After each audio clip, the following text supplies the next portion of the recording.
In our previous lessons, we learnt how Napoleon, after joining the French army, began rising up the military ranks.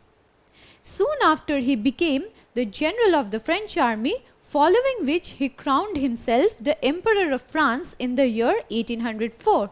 Now you must be wondering that Napoleon's journey always went uphill.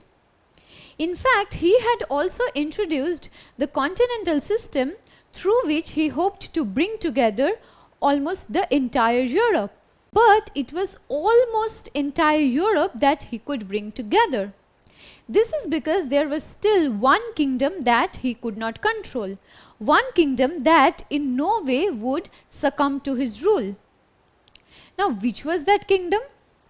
That was the Great Britain. In almost all cases of famous personalities, we see that they rise up the social ranks or they rise up their professional ranks to reach the pinnacle or a point of glory, following which they start falling. Now Napoleon, after reaching a point of glory, after being the Emperor of France, who was not just the Emperor of France but almost the master of Europe, he was also losing his power.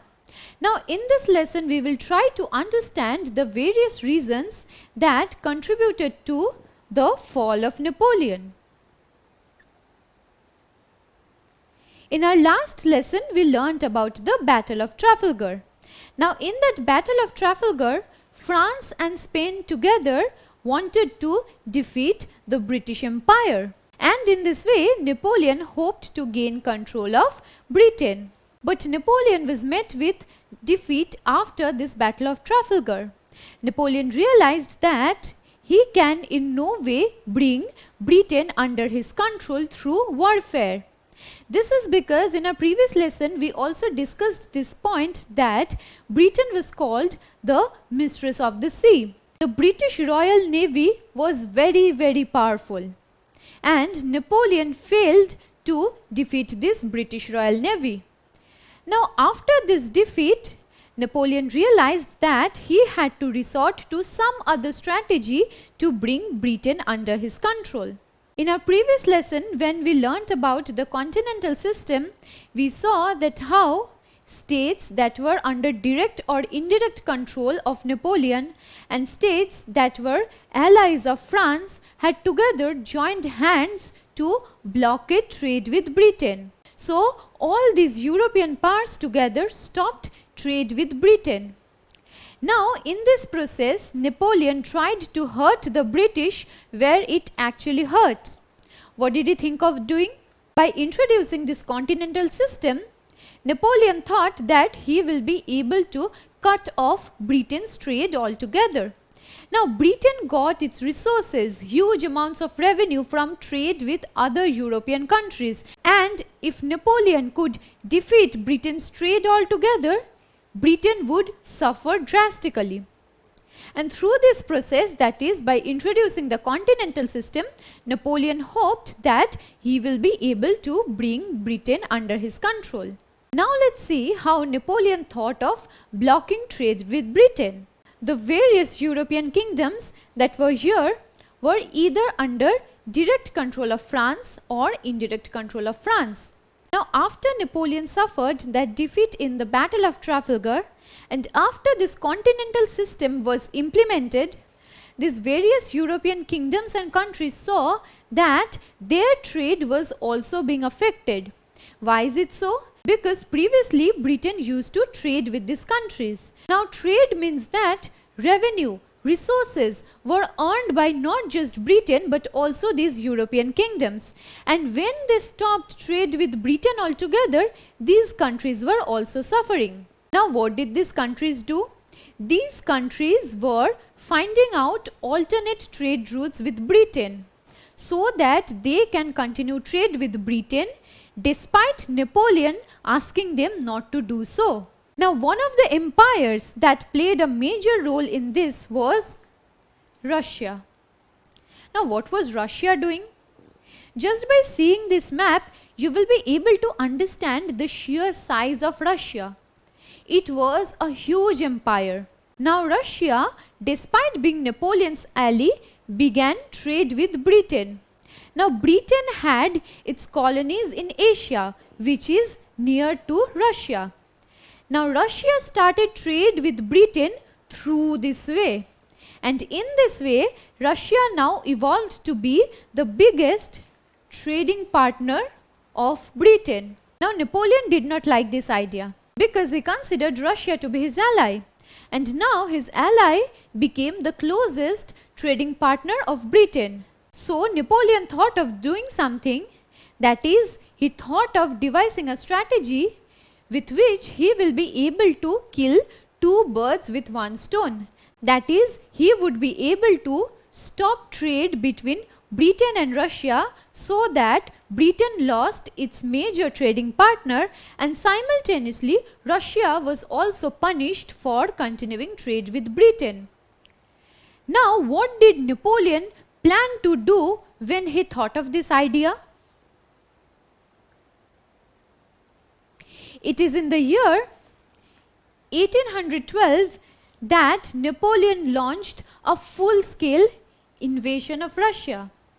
So, to stop trade with Britain and simultaneously punish Russia for continuing trade with Britain, in the year 1812, Napoleon launched a full-scale invasion on Russia. Given Napoleon's record of consistent victories in different wars and battles throughout the world, Napoleon thought that this will also be an easy battle for him. That is, he will be able to invade and defeat Russia very easily. But let's find out whether Napoleon could successfully defeat Russia in this invasion of 1812. Napoleon's invasion of Russia in 1812 did not prove to be as easy as he thought it would be. This is because he lost a huge number of troops to cold and hunger. Needless to mention that this invasion of Russia ended up in utter failure. Now, why did this invasion end up in a failure? We have already been discussing that Napoleon was a very powerful military leader. Under his leadership, how did this one invasion fail? This is because when Napoleon went to invade Russia, the Russian troops were marching northwards. Napoleon thought that the Russian troops were simply afraid of him. But it is only when the first snow of the season fell on his cap that he realized it was winter. In this winter, retreat was impossible for the French army. They were stuck. Why? Because by this time, the French army was severely fatigued. They were dying of cold and hunger. Because Russia is located very close to the Arctic Circle, which is why it's very cold. The French army wasn't prepared for this harsh Russian winter, but the Russian troops were. The French army was also lacking in food and various resources. When they were weakening, the Russian troops now attacked them, causing them to go back. After this, Napoleon retreated. This invasion of Russia in 1812 and the defeat that Napoleon suffered on account of this costed him his popularity. People now realized that Napoleon was not invincible. He also lost this war because the French army wasn't prepared to face the harsh Russian winters. Napoleon also lost a huge number of soldiers along with resources in that one invasion that ended up in a failure. Now, what did this failed invasion of Russia lead to? This led to the Sixth Coalition. Now, what was this Sixth Coalition? After Napoleon's defeat, Napoleon's enemies knew how to encash his weakness. And so, the various enemies that he had throughout Europe now came together. They joined hands, they united and attacked France from all sides. Now, as a part of this project was formed the Sixth Coalition. And this Sixth Coalition and allies together decided to attack the French Empire and its allies. Now, who were a part of this Sixth Coalition? You must be remembering that Russia, Prussia, Austria were all enemies of France. and these enemies were given strategy, given organization by France's greatest rival, that was Britain. So Britain along with these empires made up the sixth coalition. And on the side of France were the Kingdom of Italy, the Confederation of the Rhine, and various other parts of countries like Spain that were under French control. So now the sixth coalition, that is the territories that are marked in red in this map, came in direct confrontation with French Empire and its allies, the territories that are marked in blue in this map. Now what did the sixth coalition and the conflict between the sixth coalition and the French Empire lead to? Let us find that out. This coalition of enemies together now attacked France. What happened? Now, owing to the failed invasion of Russia in 1812, Napoleon had already began losing his power. His popularity was going down. Simultaneously with that, he had lost a huge number of soldiers in that one invasion. And that one invasion also ended up in failure. Now, after losing so many soldiers in that invasion, Napoleon did not get time to recruit new soldiers. That is, the French army was now weakened after that invasion. Taking advantage of Napoleon's weakness, now the sixth coalition and allies launched an attack on France. Now, together, the armies of the coalition marched into Paris. Together they went into Paris to defeat and overthrow Napoleon for once and for all. What happened after this? That is what happened after they invaded France. Napoleon knew that he had no other strategy, no other support to fall back upon. And by this time, these various countries had become very familiar with Napoleon's battle tactics, which is why it was not very difficult for them to defeat Napoleon. As a result of this, Napoleon now surrendered the throne. So, he abdicated or gave up his throne. That is, he stopped being the Emperor of France.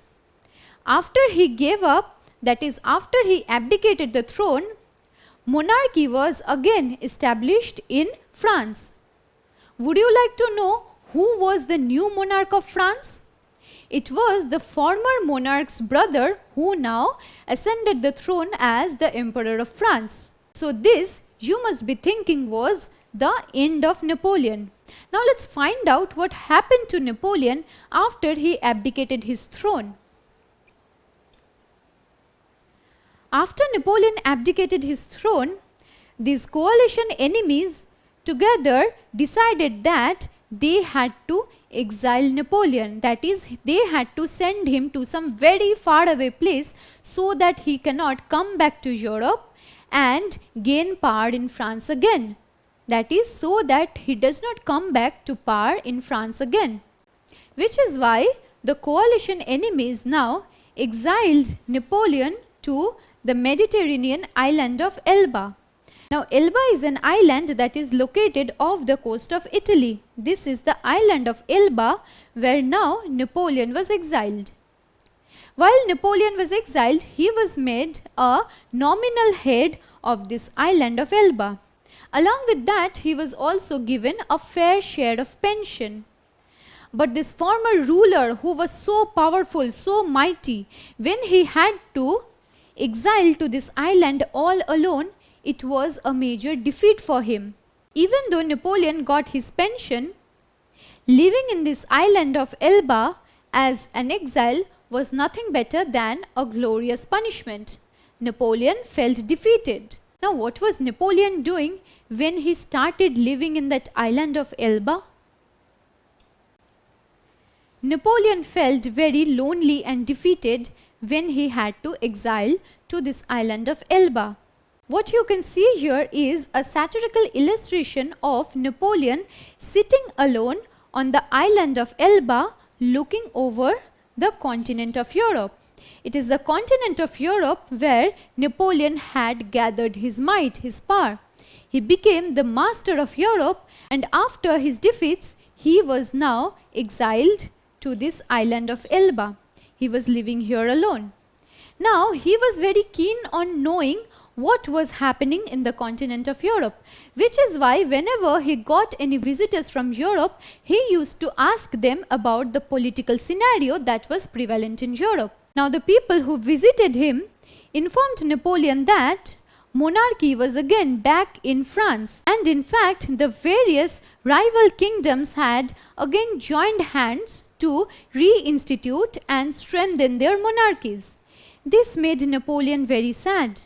Napoleon was an offspring of the French Revolution itself, the French Revolution that was inspired by the ideas of liberty, equality, fraternity.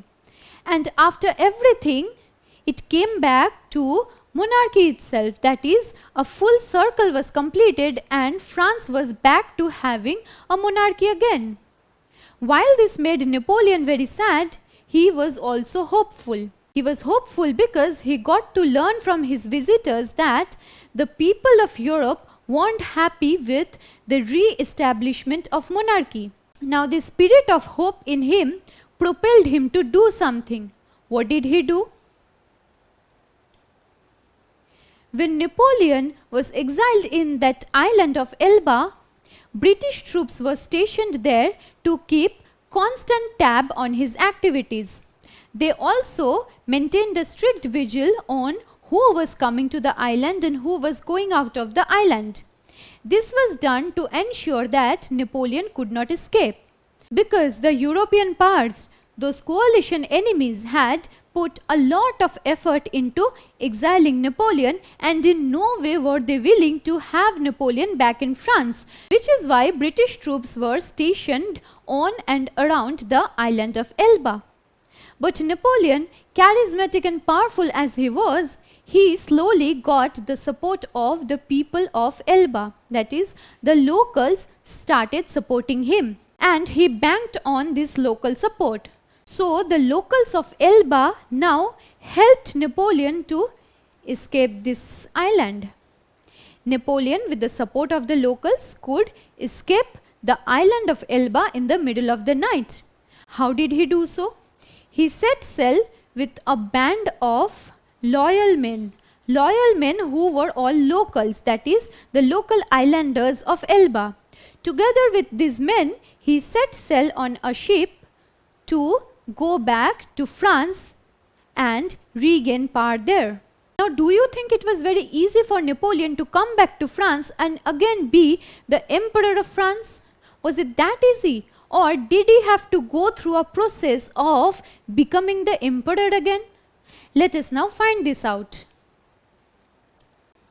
We just learnt that with the help of the local men of Elba, Napoleon now returned to France. As soon as the news of Napoleon's return to France spread out throughout the French Empire, the French emperor at that point realized that he would have to resort to any means to stop Napoleon from marching into Paris. This is because he knew that if Napoleon somehow made it back to Paris, he would gain the support, the popularity of the masses as well.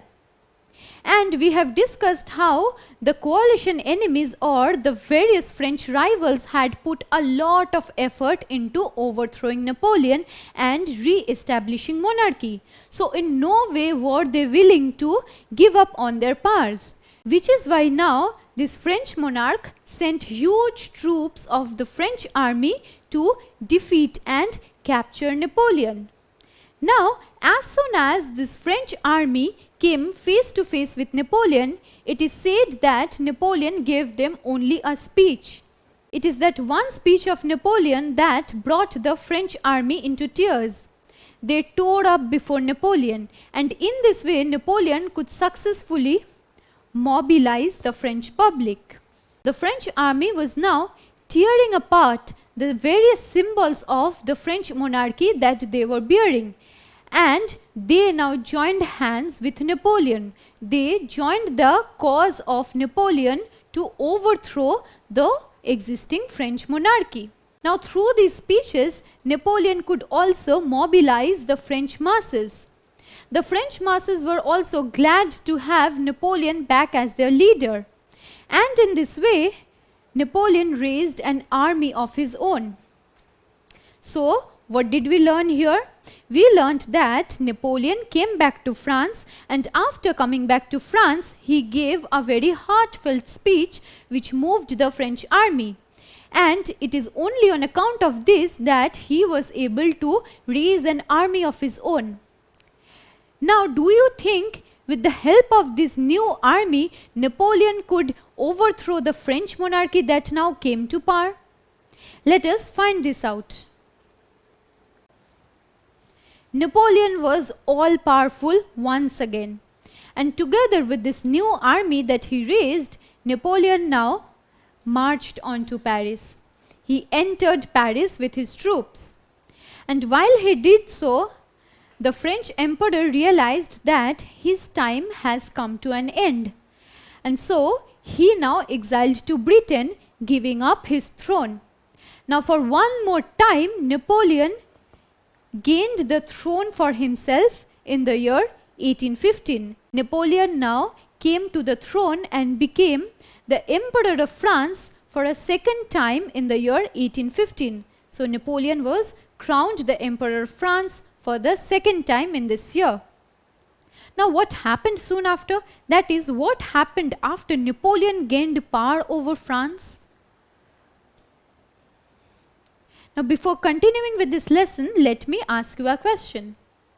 When did Napoleon regain the throne of France? We have learnt that Napoleon crowned himself the Emperor of France for the first time in 1804. But in which year did he regain the throne of France? Was it in 1810, 1814, 1815 or 1820? Yes, you are right. It was in the year 1815 that Napoleon regained the throne of France for the second time. Now when Napoleon came to the throne of France, the other French enemies were now caught off guard. They realized that if Napoleon continues to rule as the Emperor of France, he would once again have the support and popularity of the masses. And he will once again become invincible or unvanquishable, that is, someone who cannot be overthrown. At this juncture, Napoleon's enemies now decided that for once and for the final time they had to do something to overthrow Napoleon. So all these enemy powers now together declared Napoleon an outlaw. And together all these European powers now waged war against France. These European powers, that is, these various kingdoms and empires, were in favor of monarchy. And monarchy was a concept that was completely contradictory to the ideals that Napoleon believed in. Now, in order to ensure the sustenance of their monarchies, these French enemies had to come together and defeat France and Napoleon. This illustration shows you here how France at the middle was almost on the verge of being attacked by all the major European kingdoms, all the major European powers. So all these powers were now at the neck of Napoleon. How did Napoleon manage to hold on to his power after becoming the Emperor of France for the second time? That is, after regaining the throne. Let us devote the next part of our discussion to this idea, that how Napoleon managed to hold on to his power. Napoleon knew that he had to defeat his rivals. His rivals were the Prussian army and the British army under the Duke of Wellington. He invaded Belgium, where he defeated the Prussian army, who then had to retreat. Britain and France confronted each other in Waterloo, where took place the Battle of Waterloo on 18 June 1815. Now in this battle, France was initially able to defeat the British. Now Prussia also joined hands with the British, and together they managed to defeat the French army. So the French army was defeated. Battle of Waterloo ends with French defeat. Napoleon's defeat in this Battle of Waterloo sealed his fate. He was left at a dead end. You should know that the Battle of Waterloo was the last battle that Napoleon waged. Because after this Battle of Waterloo, Napoleon was defeated completely. It was a final defeat for Napoleon. This ended all his aspirations, because after regaining the throne of France in 1815, he thought that he would be able to defeat his enemies. But he failed to do so. And his enemies also, on the other hand, made sure that Napoleon never comes back to France, because they had defeated Napoleon completely. They were hell-bent on completely overthrowing Napoleon and sending him away to some faraway land. Now, what did this final defeat in the Battle of Waterloo mean for Napoleon?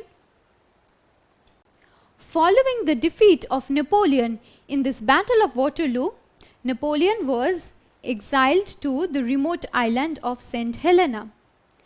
Previously, when he was exiled to the island of Elba, and Elba was off the coast of Italy. Now, St. Helena was located in the South Atlantic Ocean.